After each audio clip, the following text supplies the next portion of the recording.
Kita ikuti dialog publik dengan topik peran musik dan media sebagai karakter budaya nasional.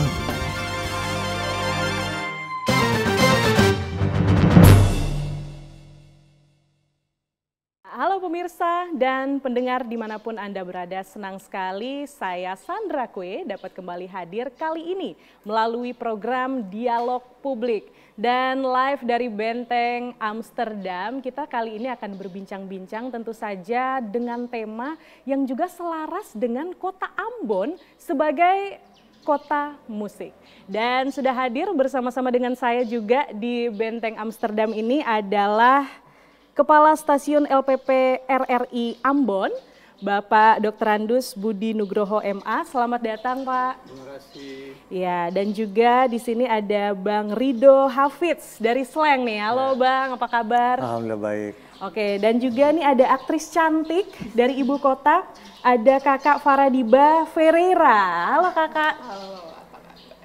Oke, kabar baik juga. Ini kabarnya semua di sini baik tentu saja ya. Alhamdulillah baik. Wah, dan selaras dengan tema kita di Dialog RRI Ambon kali ini, Ambon apalagi sebagai kota musik ya, jadi pasti kurang abdol gitu kalau kita nggak membahas soal musik. Dan tema kita kali ini adalah peran media dan musik sebagai karakter budaya nasional. Nah, kita kalau ngomongin karakter budaya nasional ini agak-agak kompleks begitu ya, mengingat Indonesia ini terdiri dari beragam budaya. Dan yang pastinya setiap budaya di daerah itu memiliki karakteristik yang berbeda-beda. Mungkin saya pengen tanya dulu ke Bang Rido nih, Bang Rido. Langsung merasa ini ya, langsung terintimidasi gitu. Nah Bang, menurut Bang Rido, current state karakter budaya nasional menurut Bang Rido itu seperti apa sih? Kalau kita bicara tentang nasional, Nusantara, Indonesia, itu udah pasti hubungannya dengan budaya. Iya. Nggak bisa lepas dari itu. Karena Indonesia tuh dari Aceh sampai Papua, itu kaya akan kebudayaan. Kebudayaan itu macam-macam ya, bukan cuma musik. Dari ya tadi bahasa, cara berpakaian, macam-macam, makanan dan segala macam itu part of the culture atau bagian daripada budaya kan. Jadi kalau kita ngomong Maluku sendiri, Maluku juga budaya sangat kuat juga. Dari kulinernya juga, budaya, kalau kita ngomong tadi musik, ya memang di sini ibaratnya kawin nyanyi, meninggal nyanyi, apapun dirayakan gitu kan. Musik selalu menjadi Musik bagian dari daripada budaya gitu. Jadi buat aku kayak kalau ngeliat Maluku di antara bagian daripada Nusantara atau Indonesia, kita ini kan di daerah Melanesia dan punya karakter sendiri sebenarnya. Antara kawasan mungkin Maluku bagian dari Maluku Utara sampai Papua, itu punya karakter sendiri gitu. Karena itu bagian part of the Melanesian gitu. Jadi memang jadi punya khas. Kalau kita zaman dulu kita pernah tahu mungkin di stasiun TV ada irama Lautan Teduh gitu di TVRI dulu. Itu juga itu sebenarnya menggambarkan musik-musik dari timur gitu, dengan Hawaiian-nya gitu. Itu sih. Ya, jadi menurut Bang Rido, setiap daerah di Indonesia, apalagi khususnya di Ambon tuh punya karakteristik sendiri gitu. Dan khusus untuk Ambon, City of Music, musik akan selalu menjadi bagian dari setiap tradisi yang dilakukan. Benar. Tapi di sini kan Bang Rido juga sudah malang melintang ya di dunia musik nasional gitu. Jadi pastinya sudah tahu nih perbedaan karakteristik antara budaya di nasional dan juga di daerah. Pengaruhnya seperti apa sih? Sebetulnya saling apa ya, simbiosis mutualis gitu lah sebetulnya gitu. Karena kalau di daerah sendiri di era digital sekarang sebetulnya akan susah buat kita bilang kayak musisi daerah ataupun nasional. Karena kita bisa ibaratnya kita bisa perang dari daerah gitu. Karena dengan teknologi dan digital seperti saat ini kita udah memudahkan sebenarnya. Gitu. Nah, sementara hubungannya dengan musik di Indonesia tadi menjadikan karakter itu sendiri gitu. bagaimana di Jawa dengan scene-nya, dengan sekarang udah mulai mengangkat musik-musik kontemporer, tapi punya taste lokal dan menggunakan bahasa daerah. Banyak dong, kayak di Jogja misalkan ada hip hopnya, di Ambon pun ada, di Maluku pun ada. Itu buat aku kayak mereka mencoba memperlihatkan bahwa jati diri mereka tuh sebenarnya mereka cukup eksis di sini gitu. Dan tinggal bagaimana pada akhirnya masyarakat jadi terbiasa untuk mendengarkan musik-musik dengan bahasa atau ritme musik daerah itu sendiri, gitu. Lama-lama masyarakat akan terbiasa gitu Pada menikmati musik yang itu. seperti itu, yang blend in gitu ya. Nah, Akhirnya berarti kan gitu. di sini media juga punya peranan besar nih. Nah, kalau dari Pak Budi nih selaku Kepsta RRI, bagaimana sih Pak peran media untuk mempertahankan karakteristik budaya nasional itu sendiri, tetapi sekaligus seperti yang dijelaskan Bang Rido tadi, harus ada blend in nih antara budaya daerah dengan budaya nasional sehingga juga bisa diterima oleh masyarakat luas. Seperti apa peran media, Pak? Baik, terima kasih Mbak Sandra. RRI sendiri sebagai media publik gitu ya, itu menyelenggarakan program khusus budaya. Secara nasional Pro 4 namanya. Dan di program budaya ini kita menyajikan masing-masing stasiun yang menyelenggarakan program budaya ini programa lokalnya. Kalau di RRI Pro 4 Ambon, maka banyak kultur budaya musik gitu ya kita perkenalkan kepada masyarakat lokal Ambon. Tanpa melupakan budaya-budaya dari daerah lain kita siarkan juga melalui Pro 4 Ambon.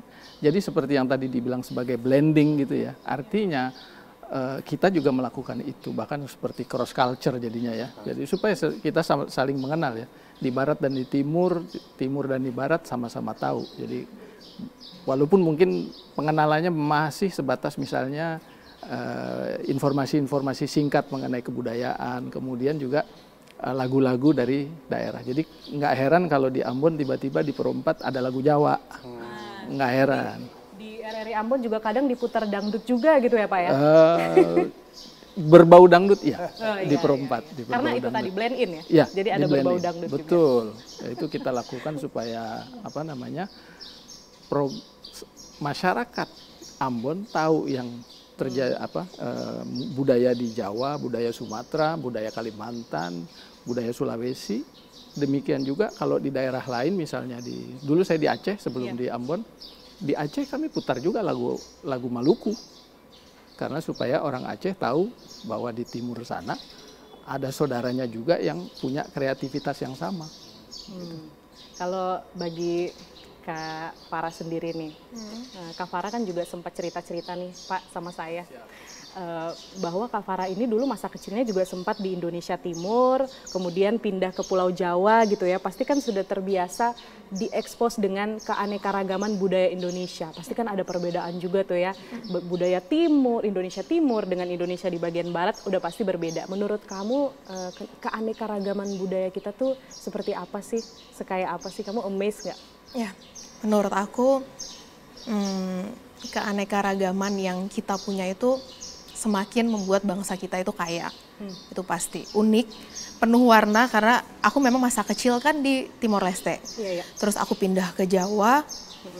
Menurut aku lumayan beda ya cara hidupnya dari Timor Leste ke Jawa. Cara bicara, intonasi semua. Terus makanan khas, pakaian, agama udah pasti, tiap-tiap suku berbeda, semuanya sih. Dan itu menurut aku memperkaya, dan untuk industri film itu lumayan memberikan banyak ide, karena Indonesia kita kan kaya tuh, banyak tradisi-tradisi. Jadi banyaklah modalnya untuk bikin beraneka macam film gitu. Iya ya, jadi sumbernya tuh sebenarnya banyak juga gitu ya, karena keanekaragaman budaya yang kita punya itu tadi ya. Nah, tapi kalau specifically nih Bang Rido balik lagi ke soal musik gitu ya. Nah, kalau peran musik sendiri bagi Bang Ridho khususnya di Ambon untuk mempertahankan budaya itu sendiri seperti apa sih dan sekuat apa, seberpengaruh apa Bang Ridho? Di Ambon ya, mungkin bisa jadi di seluruh Indonesia juga seperti itu. Tapi buat di Ambon sendiri, kalau aku lihat sebenarnya musik dan budaya itu saling mempengaruhi. Gimana tuh? Contoh, misalkan musik itu kan bukan cuma notasi. Ya. Bisa jadi sebuah ritmik pun bisa jadi sebuah musik sebenarnya. Ya kan? Kayak contohnya kayak Cakalele misalnya di Maluku. Mereka selalu menggunakan kayak tifa dan lain-lain buat menggerakkan, itu part of ritme. Bagaimana musik juga gitu. Misalnya kayak orang mau ke laut, mereka ada lagunya. Bahkan kalau mereka pulang dari laut mendapatkan hasil yang banyak, lagunya beda. Jadi mereka tahu di darat itu bahwa oh lagu ini berarti dia dapat hasil banyak. Wah, berarti perannya itu bisa lebih spesifik juga ya? Bisa menjadi penanda tradisi tertentu, khususnya di Ambon? Sampai ke agama kan seperti itu sebenarnya, ya kan? Jadi Maluku menurut aku sangat kompleks sekali karena banyak masuk dari Portugis, dari mungkin Belandanya juga ya, banyak banget pengaruhnya. Nah, tadi aku bilang kalau kayak di Maluku sendiri, ya mungkin kayak kita mau panen, ada musiknya sendiri, ada liriknya sendiri. Kematian ada musiknya sendiri, ada liriknya sendiri. Mau perang ada musiknya sendiri. Jadi emang udah part of kehidupan di masyarakat di Maluku dan mungkin terjadi di seluruh Indonesia. Bagian dari tradisi itu sendiri ya, cara hidup itu. Dan musik di sini juga bukan berperan sebagai pengiring aja, tapi juga penanda juga bahkan ya, bisa memberikan informasi kepada masyarakat yang menjalankan tradisi tersebut. Kalau misalnya yang kayak itu tadi ya, baru pulang berburu atau dan lain sebagainya. Ataupun mancing hasilnya seperti apa, itu bisa dikomunikasikan melalui musik. Wah, luar biasa. Dan ini juga di program-program seperti ini juga ditayangkan ya di RRI. Ditayangkan program musik, program bahkan budaya-budaya kita yang di sini ya, di Maluku ini gitu ya. Selain juga kami menyiarkan yang tadi dari daerah-daerah lain. Saya membandingkan kalau tadi Mas Ridho bilang soal musik, ritmik dan sebagainya gitu ya. Kebetulan saya pernah di 4 pulau lah, 4 pulau besar di Aceh ya. Aceh itu kan beatnya kenceng ya kalau pas lagi nari saman ya. Terus kemudian masuk ke Jawa, saya tahu sendiri kalau di Jawa semuanya lambat. Sendu gitu ya. Gitu. Semua punya karakter sendiri. Karakternya beda. Masuklah saya ke ke Maluku. Jadi kayaknya di kutub sebelah timur dan sebelah barat ini beatnya beda. Di tengah-tengah itulah yang lebih slow, lebih apa gitu ya. Kalau boleh dikomparasikan ya antara apa yang mungkin saya alami gitu ya. Dan sedikit beda lagi misalnya waktu di Kalimantan gitu. Kalimantan alat musiknya bahkan mungkin hampir mirip sini ya. Cuman yang pukulan tifa atau buang gitu ya. Cuma itu yang dia pakai. Dan menghasilkan dari kreatif turun-temurun itu ya, kalau kita dengar ritmisnya beda. Apalagi kalau dengar sape Kalimantan gitu ya, kita bandingkan dengan sini saya kira. Nah, program-program seperti itulah yang ada di RRI. Itu kita masukkan. Puncak-puncak budaya daerah masuk ke program 4 itu. Karena apa? Karena itulah yang mewarnai budaya kita, budaya nasional. Tapi sebenarnya dalam pengemasan program-program seperti itu, apakah ada kendala, Pak? Dalam artian pastinya untuk menarik minat audiens begitu ya, apalagi yang generasi Z itu kan butuh pengemasan-pengemasan tertentu sehingga program-program seperti ini tuh bisa diterima untuk menjadi bahan edukasi juga, sekaligus juga menjaga budaya dan melestarikan kebudayaan itu turun-temurun. Yang mungkin agak sulit yang benar-benar tradisional ya. Karena kadang-kadang kalau pelakunya sudah mulai hilang, nah itu kita kehilangan jejak juga musik ininya. Saya ambil contoh misalnya di Maluku ini ternyata ada 71 bahasa. 71 bahasa. Yang punah sekitar 2 atau 3 bahasa. Punahnya satu bahasa adalah punahnya satu budaya. Karena di situ kan pasti penyampaian walaupun musik ya, komunikasi. termasuk musik juga itu kan juga hilang. Ya. Masyarakat yang ada di situ sudah tak mengenali lagi apa yang terjadi di situ. Apa yang dulu nenek moyangnya lakukan atau percakapkan. Putus satu budaya, punah satu komunitas. Boleh dibilang begitu. Nah, ini terjadi di kita, di Maluku ini. Baik, jadi memang mungkin dalam pengemasannya juga butuh ada cara-cara tertentu sehingga juga bisa menarik audiens lebih banyak lagi, dan mungkin kita akan membahas lagi lebih lanjut ya mengenai tantangan mengenai hal itu usai jeda berikut ini. Pemirsa dan pendengar jangan kemana-mana, tetaplah bersama kami di Dialog Publik. RRI Digital. Nikmati kemudahan interaksi, partisipasi, dan kolaborasi dengan RRI Digital. Interaksi, dengar dan saksikan siaran langsung kami, daftarkan akun kamu, dan mulailah berinteraksi di setiap program dan konten kami. Partisipasi, kreasikan konten kamu dengan berita, podcast, vlog, film, musik, dan playlist. Kolaborasi, kami mengajak berbagai komunitas untuk berkembang bersama melalui digital platform. RRI Digital sekarang menghadirkan terobosan baru, workspace platform dan online learning platform dengan fasilitas-fasilitas unggulan, monitor impact dan outcome, meeting online, video conference, dan library. RRI Digital menghadirkan fitur-fitur untuk peningkatan interaksi, partisipasi, kolaborasi, workspace, dan learning. Yuk segera download RRI Digital. Ya, halo pemirsa dan pendengar, kembali lagi bersama saya Sandra Kue, tentu saja di Dialog Publik, dan masih dengan tema yang sama. Tentunya kita akan membahas bagaimana peran musik dan media sebagai karakter budaya nasional. Nah, tadi sebelum jeda kita juga sudah sempat berbincang dengan Pak Budi ya, terkait bagaimana sih tantangannya kita mengemas sebuah program yang menayangkan musik dan juga budaya tradisional itu sehingga bisa lebih diterima oleh generasi dan juga audiens yang jumlahnya lebih besar lagi, yang mungkin sekarang itu kita banyak dari Gen Z dan milenial ya Pak. Nah, itu tantangannya seperti apa Pak? Beda antara anak muda dengan orang tua kadang-kadang sering terjadi ya. Yang tua pengennya pakemnya seperti itu.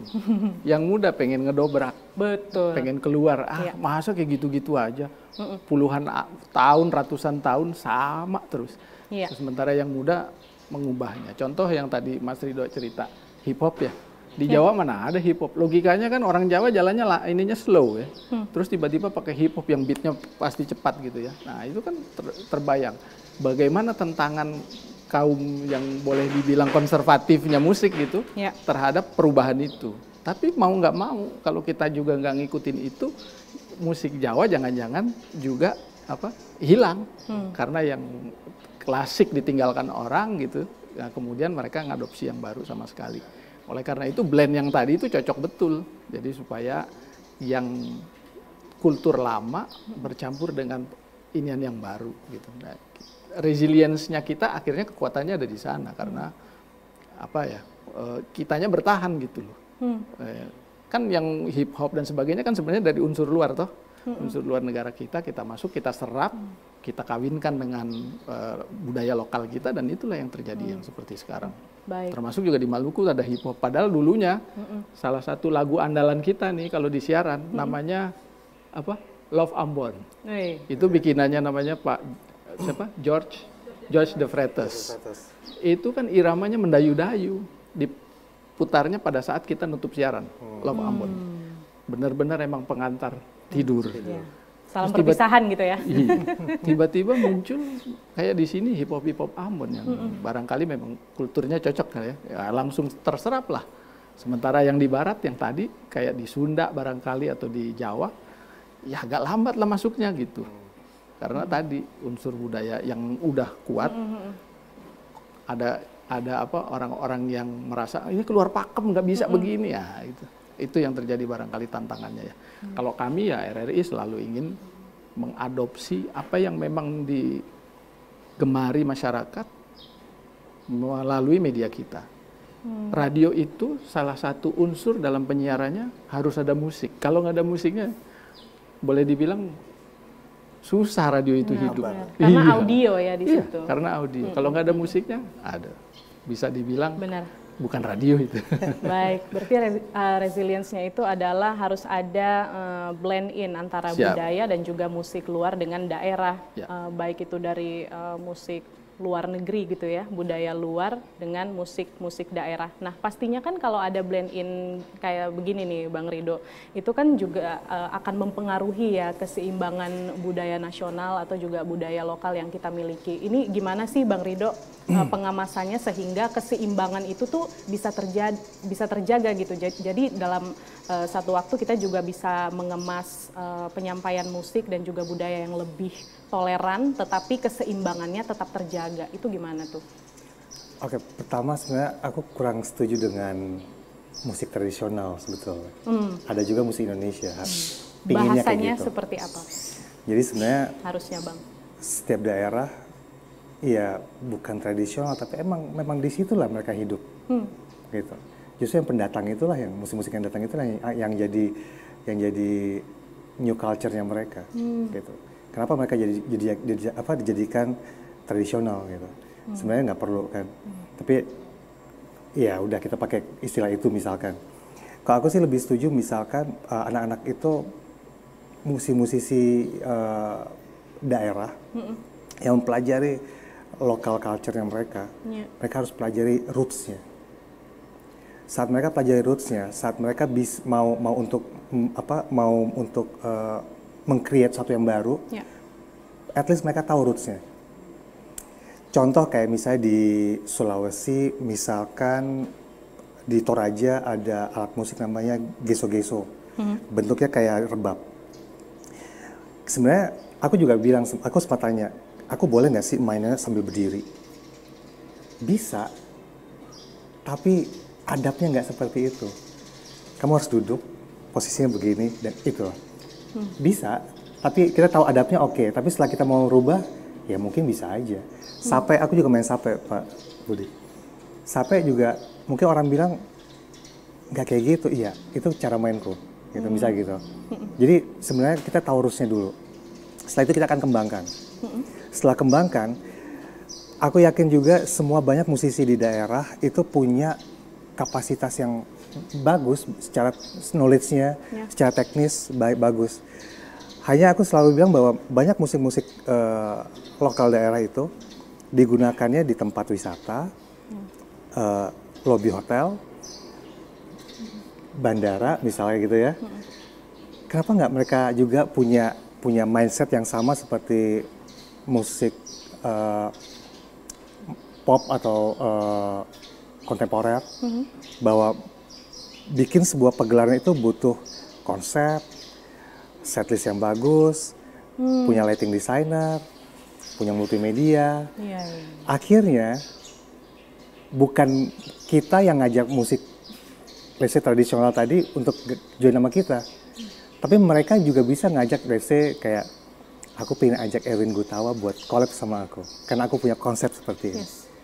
Jadi kita harus create.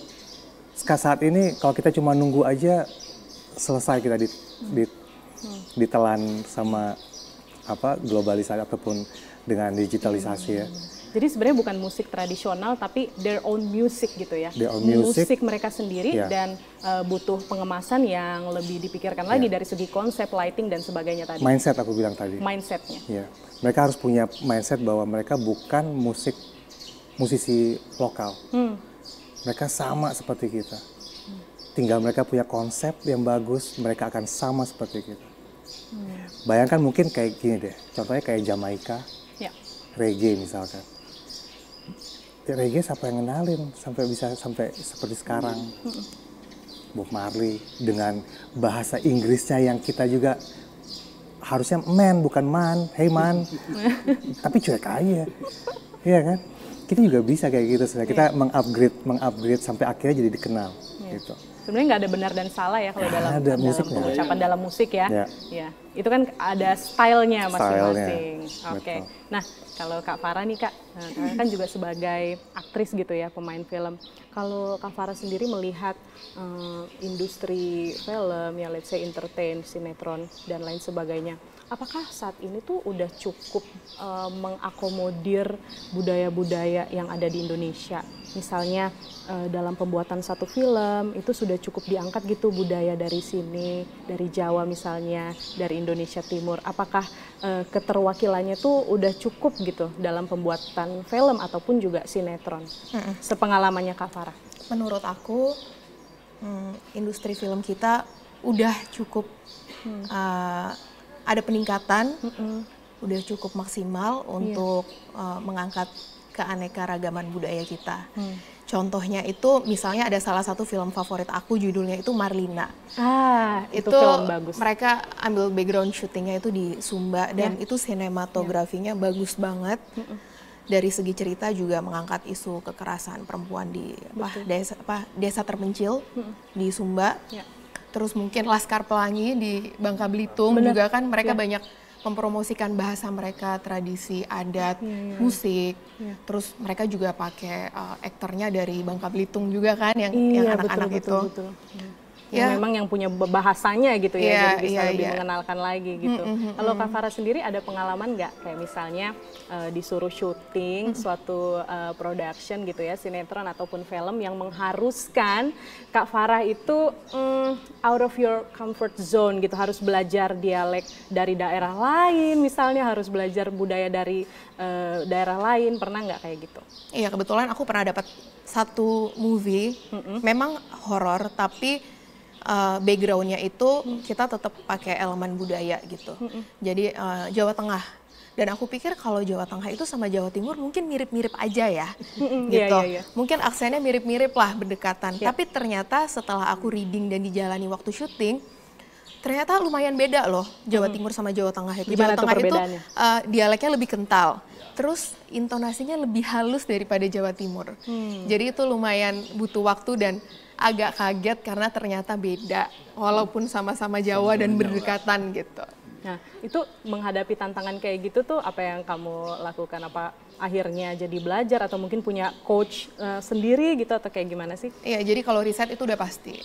Dan kebetulan aku punya teman waktu itu di Jawa Tengah, jadi aku maksimalin dengan ngobrol sama dia, jadi aku bisa ikut intonasi aksennya dia. Nah, itu poinnya ya, akhirnya jadi mau belajar lagi budaya dari daerah lain. Nah, itu di situ berarti media dalam hal ini perfilman juga ikut berperan di sini. Iya, lumayan. Terus mungkin dari segi pendalaman karakter, belajar tradisi dari daerah yang karakternya mau kita mainin itu kita harus banyak baca, research pokoknya supaya karakternya bisa dapat gitu. Jadi kekasannya itu masih dapat walaupun aku pribadi bukan orang Jawa Tengah, at least bisa menyerupai lah dengan masyarakat lokal Jawa Tengah gitu. Nah, oke. Jadi at least bisa blend in. Blend in itu tadi yang tadi kita bahas. Nah, kalau Bang Rido sendiri sepengalamannya misalnya kalau manggung gitu di suatu daerah, pasti kan ya sudah tidak dipungkiri ya, pasti Bang Rido udah pergi ke semua daerah yang ada di Indonesia. Misalnya kalau pergi ke satu daerah gitu, let's say apakah juga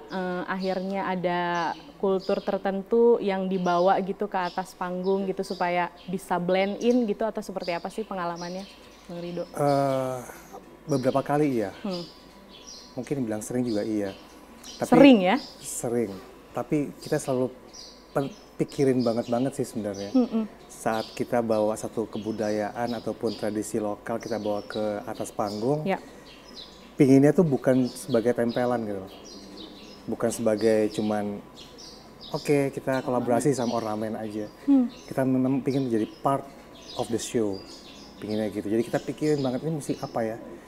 Lagu ini temanya atau tema tarian ataupun lirik ini enaknya gabung dengan lagu apa ya, biar sama napasnya, sama frekuensinya.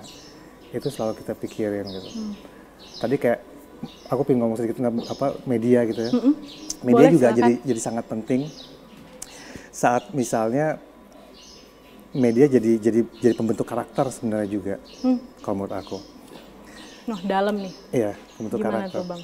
Karena kita tahu zaman dulu kita kalau informasi musik gampang banget kita dapat, lebih gampang menurut aku di TV ya, karena kelihatan siapa aja kan di situ kan. Mungkin cuma ada TVRI atau beberapa TV swasta untuk yang popnya ya. Sekarang tuh musisi baru susah banget. Artinya ngetop, tapi kita kok ada ya? Karena terlalu banyak media, banyak banget kan. Kalau dulu memang spesifik. Ya, terlalu banyak pilihan ya dan platform ya. Dan di berapa tahun ke belakang, musik-musik kita juga akhirnya jadi di TV tuh dibuat kayak ya yang penting lagi viral misalkan gitu. Atau jenis musiknya saat itu misalkan yang lebih ngetop misalkan jenisnya kayak Melayu-Melayuan misalnya gitu. Semua yang sering keluar itu terus. Akhirnya yang lain nggak bisa masuk. Ataupun mungkin musiknya yang lebih pop sekali. Musik-musik yang lain susah buat masuk di situ. Jadi sebenarnya dengan banyaknya media itu akan mempermudah kita juga untuk memperkenalkan musik-musik lokal, artis-artis baru gitu. Makanya tadi kalau di RRI bisa muter dari Timur Barat itu ya tadi Pak Budi juga sempat kasih tahu bahwa di RRI Ambon juga dangdut juga ternyata diputer juga gitu ya. Itu sesuai dengan tugasnya berarti. Sesuai dengan tugasnya. Sebagai media publik itu kita harus melayani karena kan yang tinggal di Ambon belum tentu orang Maluku sepenuhnya. Nah, ada pendatang-pendatang dari pulau-pulau lain yang kebetulan entah karena tugas, entah karena memang berkeluarga di sini, mereka di sini sehingga kebutuhan mereka akan musik dari kampung halaman mereka itu juga harus ada di sini. Terwakili lah katakan begitu. Baik. Iya. Ya, karena memang kita di Indonesia ya, jadi walaupun kita ada di satu daerah, pasti di daerah itu juga sudah ada orang-orang dari pendatang dari daerah luar gitu ya.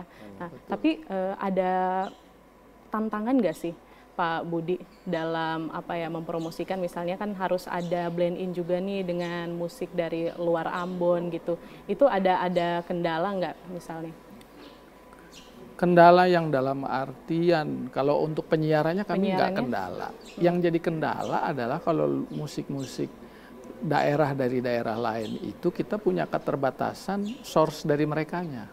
Jadi nanti jangan-jangan kita yang dengar kok lagunya itu lagi. Karena yang dari daerah lain itu produksinya mungkin agak lebih terbatas dibanding misalnya dari Maluku ya. Kalau Maluku saya kira semua mungkin berapa puluh persen ya, 80% musik yang kita putar di Pro 4 itu lagu Maluku semua, lagu Maluku. Tapi yang luar itu dari Kalimantan, dari Sulawesi itu lebih terbatas. Beda dengan misalnya Aceh, Melayu dan sebagainya karena itu panjang rentang daerahnya, maka itu masih banyak produksinya. Tapi kalau udah dari Kalimantan ya agak sulit. Sulitnya apa? Sumber dari mereka sendiri tidak terlalu banyak. Baik, jadi butuh sinergitas juga ya dengan teman-teman dari daerah di luar Ambon, dari Kalimantan, dari Sumatera, supaya choice-nya lebih banyak lagi nih untuk penikmat musik di Ambon. Kita akan bahas lagi Pak Budi setelah pesan-pesan berikut ini. Pendengar dan juga pemirsa tetaplah bersama kami di Dialog Publik. Selamat datang di era digital baru. RRI News kini hadir di genggaman Anda dengan aplikasi mobile terbaru. Temukan berita online terkini, cepat, dan terpercaya langsung dari perangkat Anda dengan fitur pembaruan berita real time dari aplikasi mobile RRI News. Anda tak akan pernah ketinggalan informasi. Nikmati kemudahan akses berita nasional dan internasional, berita terpopuler, dan video berita terbaru kapan saja dan di mana saja. Dilengkapi dengan teknologi terkini, aplikasi mobile RRI News memberikan pengalaman membaca yang lebih baik. Dapatkan notifikasi berita penting langsung di layar ponsel Anda. Jelajahi kategori berita yang Anda minati, mulai dari politik, ekonomi, budaya, hingga olahraga. Anda juga bisa berbagi berita penting kepada teman dan keluarga melalui media sosial dan aplikasi pesan, menjaga Anda tetap terhubung dengan dunia di sekitar Anda. Memiliki jaringan lebih dari 80 microsite tersebar dari Sabang sampai Merauke, serta memiliki tren pembaca yang semakin meningkat. RRI News menghadirkan liputan berita terlengkap dan terkini dari seluruh Indonesia. Unduh sekarang di Google Play dan App Store aplikasi mobile RRI News, membawa dunia ke dalam genggaman Anda. Aplikasi mobile RRI News, berita terkini dan terpercaya dalam genggaman Anda. Halo pemirsa dan pendengar, kembali lagi bersama saya Sandra Kue, tentu saja masih di Dialog Publik dan masih dengan tema pembahasan yang sama, bagaimana peran musik dan media sebagai karakter budaya nasional. Tadi sudah kita bicara panjang lebar ya dengan Pak Budi, dengan Bang Rido dan juga dengan Kak Farah mengenai bagaimana sih kita how to blend in-nya budaya nasional gitu ya, budaya daerah satu dengan budaya daerah lainnya sehingga juga bisa lebih diterima. Nah, bicara tentang budaya dan juga musik, bagaimana kita mengemasnya sehingga bisa lebih diterima oleh kalangan muda. Ini kan tentu tantangannya bukan hanya dari intern aja.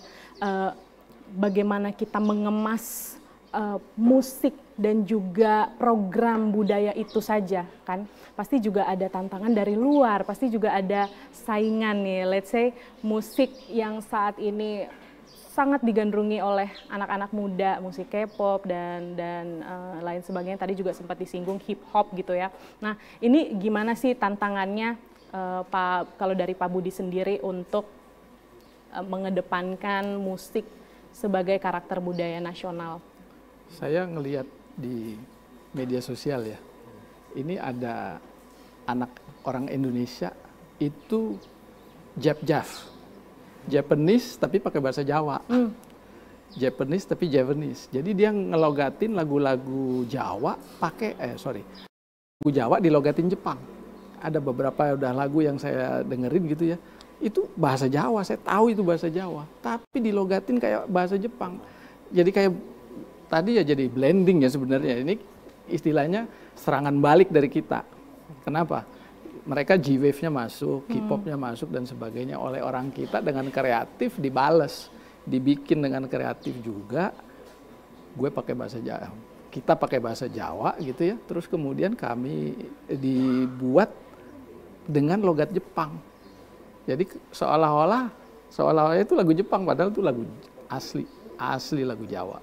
Beneran.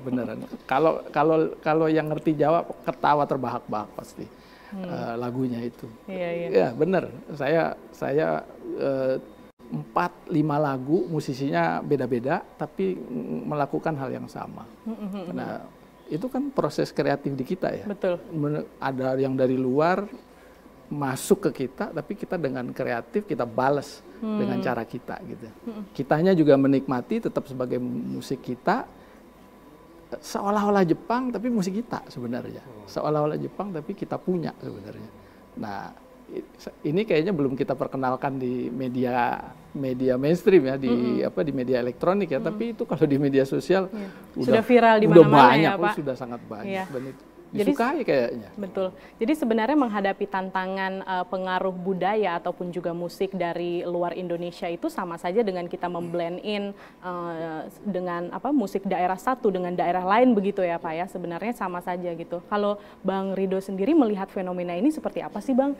Gimana anak-anak muda gitu ya sekarang banyak yang jadi K-popers. Nah itu gimana tuh Bang Rido? Sebenarnya kompleks sih itu. Kompleks. Tapi mungkin aku bisa jelasin secara simpel. Ya. Pertama, kita nggak bisa menghindar dari teknologi. Mereka informasi pasti akan jauh lebih cepat karena semua udah ada di tangan. Ya. Semua kebudayaan, semua jenis musik mereka bisa langsung dapat saat itu selama koneksi kuat ya. Jadi itu udah nggak bisa dihindarin. Iya. Tapi ada satu yang aku pikirin adalah pertama edukasi, mungkin regulasi juga dari pemerintah daerah. Nah ini menarik nih. Bagaimana seharusnya regulasi menanggapi tantangan-tantangan ini? Iya. Edukasi, pertama dari edukasi. Mungkin ada beberapa daerah yang udah memperkenalkan alat musik tradisional ataupun bahasa tradisional ke anak-anak di sekolah. Aku pikir itu harus jadi kurikulum yang benar-benar muatan lokal, yang harus benar-benar orang-orang pro yang ngajar itu. Gitu. Jadi memang butuh edukasi sendiri lagi sebenarnya. Itu satu. Kedua, regulasi. Regulasi pemerintah daerah mungkin buat aku, mungkin setiap kali event-event di daerah yang dilakukan oleh pemerintah daerah, harus melibatkan musisi-musisi yang Lokal, tradisional tadi, tradisional. gitu. Yang tradisional, real tradisional ataupun yang collab sama dengan kontemporer misalkan. Gitu. Aku sih punya mimpi ini, aku buka di sini kayak aku pengen punya festival di Maluku. Oh, boleh di-share Bang, silakan. Ini sebenarnya jadi rahasia, tapi ya udahlah nggak usah ya. Siapapun boleh Rahasia umum ya. Siapapun boleh kerja. Rahasia pendengar dan pemirsa RRI. Bukan rahasianya. Mimpiku adalah pengen bikin sebuah festival di Maluku. Siap. Bukan genre, mau blues, mau jazz, Apapun mau masuk apapun situ. masuk situ. Let's say Slang main di sini. Slang harus wajib berkolaborasi sama musisi lokal atau memainkan musik lokal. Jadi itu jadi satu karakter festival itu sendiri. Indah Lesmana main sini, dia harus collab sama musisi sini atau memainkan musik sini atau kolaborasi sama tarian, cakalele atau apapun di sini misalkan. Jadi ada sesuatu yang lain. Jadi kalaupun bikin event musik di sini, festival di sini, musisi-musisi di sini bukan cuma sebagai penonton aja. Mereka adalah tuan rumah dan mereka harus terlibat di situ. Betul. Dan mereka juga akan merasa relate ya, walaupun mungkin pengisi acaranya adalah penyanyi dari Jakarta gitu, tapi karena mereka juga akhirnya collab dengan penyanyi dan juga musisi tradisional itu tadi, pasti juga masyarakat akan menjadi lebih relate. Pride yang mereka juga Betul, ada, pride. dan mereka juga punya experience buat, oh ternyata main tuh seperti ini, Iya, setuju, dengan musik yang kencang, dengan musik yang slow ataupun progression yang aneh misalnya gitu, tapi mereka bisa blend, wah ternyata bisa ya.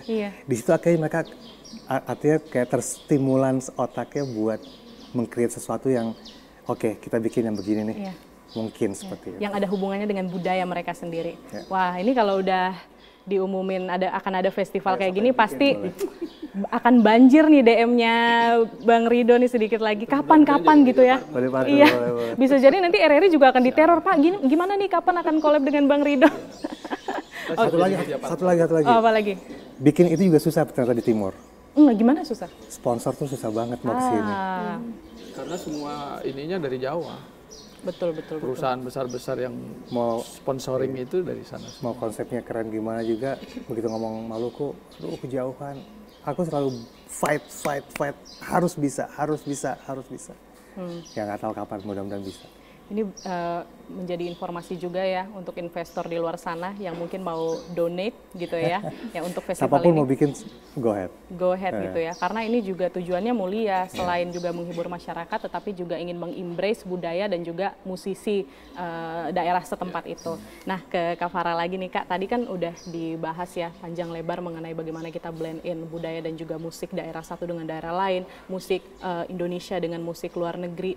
Tadi kan juga Kak Farah sempat ngomong, sebenarnya kalau dari sisi industri perfilman gitu ya atau industri entertain itu sudah cukup mengakomodir ya budaya-budaya yang ada di Indonesia. Misalnya dalam pembuatan film juga kadang Kak Farah sendiri juga akhirnya sampai belajar dialek Jawa Tengah kan, dari yang tadinya dialeknya agak mungkin lebih keras gitu ya, harus lebih mendayu lagi gitu ya. Akhirnya juga ada edukasi di situ. Nah, kalau memang menurut Kak Farah udah cukup, ada nggak sih kekurangannya? Tadi kan kita sudah bicara ya udah cukup mengakomodir lah gitu dalam pembuatan film, budaya dari daerah juga cukup dilibatkan. Kalau menurut pendapat Kak Farah sendiri ada kurangnya nggak? Masih ada kurangnya nggak? Kurangnya mungkin aku berharapnya film-film yang mengangkat keanekaragaman budaya kita itu lebih diperbanyak. Gitu. Berarti kurang banyak? Iya, kurang banyak. Terus dari segi kualitas produksi juga lebih ditingkatkan lagi. Sinematografi punya kita udah bagus-bagus sih, cuman mungkin lebih diperbanyak lagi penyutradaraan. Terus lebih mengajak kerjasama, collab sama artis lokal. Yang berarti sama lah, satu visi dengan Bang Ridho. Iya, jadi kalau misalnya syutingnya di Ambon nih, lebih banyak mengajak orang-orang Ambon ikut terlibat.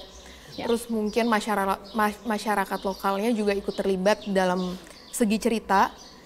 Ya, jadi paling nggak ceritanya itu bakal lebih real sih. Iya. Apalagi kalau misalnya mengangkat cerita rakyat daerah tertentu gitu ya, itu kan harus melibatkan juga warga lokal gitu ya, in budayawan terms of storyline-nya juga mereka harus ikut terlibat gitu kan. Iya, jadi ciri khasnya itu juga luar biasa. Mungkin nggak berkurang tetap, dan mungkin musik iya, juga kan biasanya background musiknya kan pasti ada. Ya. Lebih baik pakai musisi lokal sih, jadi lebih oke lah. Terus dari segi teknologi sama visual juga mungkin lebih diupdate lagi untuk film-film kita. Jadi film kita juga nggak kalah kan sama film luar. Nah itu dia, karena sebenarnya nilai jual musik dan juga film Indonesia itu ada di situ ya Bang Ridho ya. Karakter budaya kita yang membuat kita itu berbeda dari negara lain gitu ya. Karena kan juga yang aku perhatiin adalah film-film yang misalnya masuk nominasi luar negeri gitu ya, penghargaan luar negeri gitu ya. Itu biasanya film-film yang juga mengangkat budaya Indonesia gitu, yang punya ciri khasnya sendiri gitu ya. Iya, sama promosi sih ya. Menurut aku promosinya lebih diperluas lagi, jadi semakin menarik banyak minat penonton untuk nonton film kita sendiri gitu. Ya, kita juga berharapnya seperti itu ya Bang Ridho ya. Sebenarnya visinya sama nih, baik dari segi film maupun juga dari segi musik, butuh blend in dan juga promosi yang gencar gitu ya. Tetapi juga karakter dari suatu daerah itu harus ditonjolkan karena itu menjadi pembeda atau menjadi soul dari suatu karya seni, baik itu musik ataupun juga perfilman ya, karakter budaya nasional itu tadi. Nah, ke Pak Budi lagi nih Pak, Bapak lagi. Tadi kan Pak Budi juga mengatakan bahwa dalam pembuatan program acara gitu ya, yang menampilkan budaya-budaya Ambon, itu juga sudah banyak dilakukan dan bahkan juga ada blend in juga nih dengan daerah-daerah lain. Nah, harapannya ke depan gimana sih Pak untuk RRI sendiri in terms of mempertahankan karakter budaya itu, budaya nasional? Kami komit ya, arahannya dari negara itu kan salah satunya melestarikan budaya nasional. Kalau kami di Ambon tentu melestarikan budaya Maluku, maka itu tetap jadi pegangan kita. Perubahan di tingkat kenegaraan gitu selalu melibatkan soal unsur budaya. Pelestarian budaya nasional itu nggak pernah ada yang dihapus, nggak pernah. Oleh karena itu RRI pasti komit juga akan selalu melaksanakan tugas mulia tadi dalam bentuk visi nasional itu ya, dalam bentuk dukungan kita kepada kehidupan kebudayaan di daerah. Kita akan selalu jaga untuk itu. Kalau bukan kita yang ngelindungin, kita yang melestarikan, terus siapa? Pertanyaan besarnya kan itu. Mau orang lain kayak ngambil dulu, baru kita merasa kehilangan. Karena kita sudah sering sedikit tanda kutip agak rebutan soal ini, rebutan soal itu dengan saudara sebelah itu. Nah, kalau nanti sudah diambil sebelah, baru kita bilang, itu punya kita. Baru kita bilang itu. Biasanya kalau sudah kehilangan baru ada rasa kalau memiliki. Di sini betapung kan? Iya. Gitu. Ya, jadi memang tantangannya nih besar sekali ya Pak ya ke depannya, karena ya kalau bukan kita siapa lagi? Betul. Kalau memang sudah kata-katanya kalau bukan kita siapa lagi, dalam hal ini berarti meningkatkan awareness kita masing-masing, baik dari segi media gitu ya, musisi maupun juga pemain film, itu juga harus dimiliki masing-masing orang gitu ya. Iya. Semua harus punya rasa tanggung jawab. Nah, sebelum kita masuk ke closing statement, kita bicara Ambonnya nih sebagai kota musik, City of Music. Bang Ridho melihat Ambon saat ini sebagai City of Music, sudah cukup musikkah kota ini? Jujur. Aku sempat diajakin ngobrol beberapa waktu lalu bahwa Maluku pingin dijadikan lokomotif untuk musik. Aku bilang, kita kalau ngomong lokomotif, dari tahun 50-an mungkin kita jadi lokomotif. Musisi-musisi dari Maluku udah banyak. Ya. Yang aku kenal aja kayak Bruri, Bob Tutupoli, Yopi Lato, Utha Likumahua, Glenn Fredly, banyak banget. Itu lokomotif. Kalau ada lokomotif, yang dibutuhkan apa sih? Gerbong dan rel. Gerbong dan rel.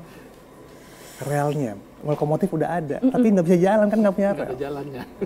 Di sini butuh relnya. Relnya apa? Kasih spot dong buat musisi-musisi sini. Ini aku selalu ngomong kayak misalnya ini agak cepat-cepat aja. Yeah. Hal yang paling simpel adalah yang membedakan musisi City of Music dengan kota-kota lain adalah regulasinya. Bahwa kalau bikin event musik di sini itu 0 rupiah untuk perizinannya, izin keramaiannya. Kalau kita jual tiket ya udah bayar pajak harus lah ya. Betul. Tapi kalau enggak, pemerintah kota itu udah bikin spot, let's say 5 spot, dia cuma bikin regulasi doang. Misalnya kayak minggu ini kalian main sini, jadi kita cuma pemberitahuan aja. Aku pengen main di Benteng Amsterdam hari ini, itu harus main, gitu. Nggak perlu izin, bayar izin keramaian ataupun apapun gitu. Itu baru membedakan dengan kota-kota lain. Kalau kita masih bayar-bayar juga hal seperti itu, kan kita kota musik. Masa mesti minta izin? Pemberitahuan ada juga misalkan gitu. Apa bedanya? Apa bedanya sama yang lain? Jadi Gitu. jadi cuma sekedar nama aja ya. Nama aja. Jadi mungkin Itu, dari segi regulasi juga gitu ya. menurut Bang, aku ya? masukan buat Ya. pemerintah kota, Ya. provinsi, kalau ingin gerbong ini jalan, bikinkan relnya, sediakan relnya. Setiap event-event di pemerintahan undang musisi-musisi yang organik, aku bilang. Ya ada pemain drumnya, bassnya, gitarisnya, ada vokalis, ada sound engineer, ada lighting designer. Jadi mereka ekosistemnya berputar, gitu. Apakah sekarang di sini udah seperti itu? Kalianlah yang tinggal di sini yang bisa menjawabnya. Tapi nanti mungkin di festival yang akan diadakan sama Bang Rido akan ada kayak gitu tuh. Bimbingan mungkin juga untuk musisi-musisi lokal juga untuk bagaimana sih mengemas musiknya gitu ya, dan juga culture-nya supaya bisa lebih mentereng gitu ya bahasanya ya, biar lebih diminati lagi gitu. Nah, tapi kalau Kak Farah sendiri ini first time ke Ambon, gimana nih melihat Ambon sebagai kota musik? Iya, ini pertama kali aku ke Ambon. Biasanya aku cuma transit doang kan. Oh, I see. Iya. Lumayan oke sih di sini, bagus itu udah pasti. Terus kota musik itu juga yang aku dengar, karena menurut aku yang aku tahu orang Ambon itu suaranya bagus-bagus ya. Itu dia. Iya, orang Ambon tuh suaranya bagus-bagus, dan betul. basicnya itu orang Ambon kayaknya hampir semua itu ngerti nada dan bisa nyanyi. Iya. Bagi kita yang orang Jawa ngelihatnya kayak, oh mereka ngomong aja suaranya kelihatan nih pinter nyanyi gitu. Kayaknya masing-masing tuh sudah punya satu lagu wajib begitu ya. Jadi kalau sewaktu-waktu ditodong, bisa satu lagu. Nggak nangis. Lahirnya nyanyi ya. Lari. Saya pernah bilang, Iya. orang Ambon tuh lahir begitu nangis udah bernada. Gitu. Iya, tahu nada. Memang dari bayi sudah tahu nada ya orang Ambon. Jadi kamu cukup amazed ya dengan itu. Iya, cukup amazed dengan mereka yang dari lahir sudah berbakat tahu nada.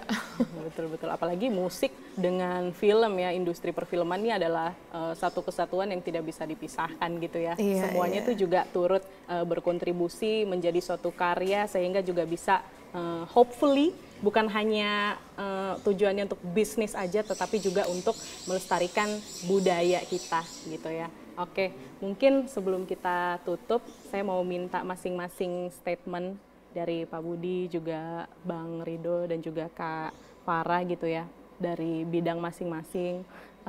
Harapannya apa sih untuk kita ini di Indonesia semakin melestarikan lagi karakter budaya kita, karena kita tahu itu yang menjadi pembeda kita dengan negara lain gitu di dunia ini. Mungkin ada pepatah yang mengatakan mungkin menjadi sedikit berbeda itu lebih baik daripada menjadi sedikit lebih baik. Karena kalau kita menjadi sedikit lebih baik saja, pastinya akan ada lagi yang lebih baik, yang lebih berbakat dari kita. Tetapi ketika kita mempunyai satu ciri khas, itu pasti akan membuat orang ingat dan terkesan dengan kita. Nah, mungkin dari Pak Budi dulu. Kalau kami mungkin secara berbedanya adalah sebagai media, kami ini kalau perlu jadi benteng seperti Benteng Amsterdam ini. Nah, menjaga budaya nasional itu di dalam program kami.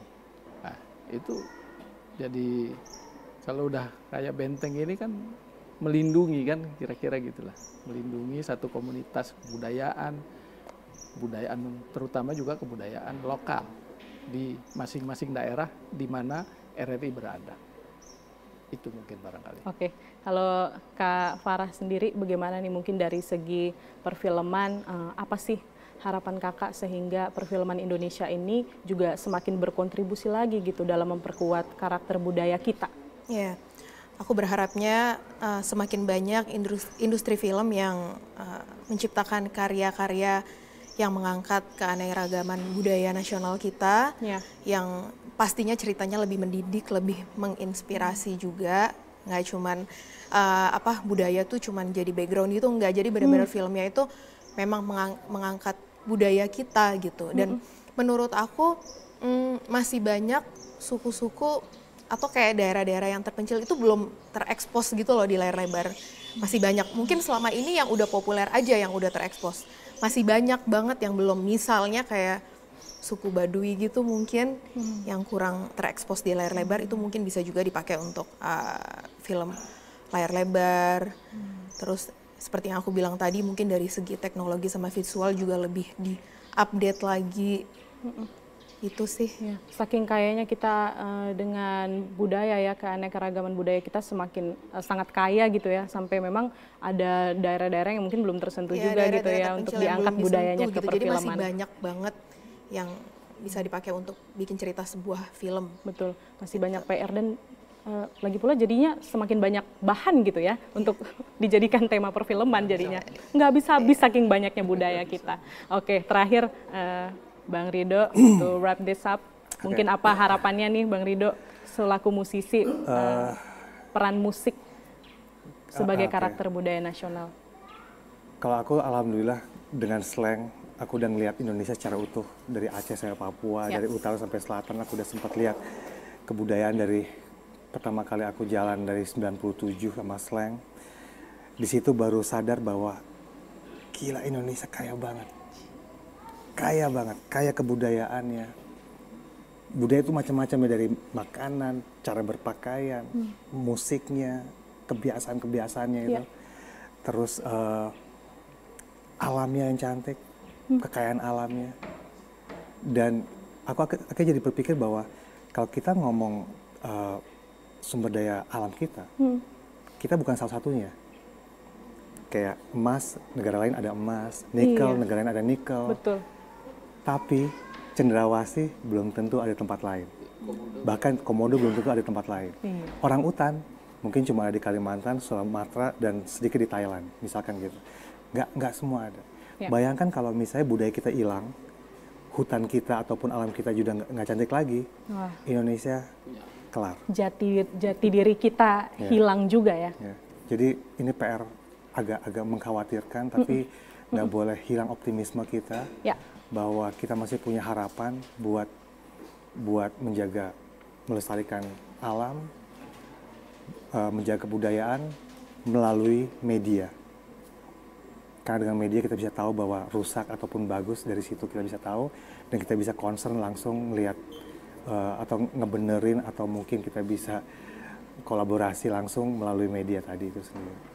Kayak gitu. Luar biasa, itu juga tentunya menjadi harapan kita ya pemirsa dan juga pendengar yang sudah menyaksikan dialog publik ini. Mudah-mudahan dengan apa yang kita perbincangkan tadi ini semakin meningkatkan juga awareness kita, karena memang karakter budaya nasional itu adalah satu ciri khas kita, satu jati diri kita sebagai bangsa Indonesia yang membedakan kita dari bangsa lain dan juga menjadi nilai jual kita dalam mempertahankan kebudayaan kita, tetapi juga bisa diangkat melalui musik, perfilman, dan juga media di sini punya peranan yang sangat besar, termasuk melalui dialog kita kali ini. Akhirnya saya Sandra Kwe pamit undur diri, kita ketemu lagi di dialog publik lainnya.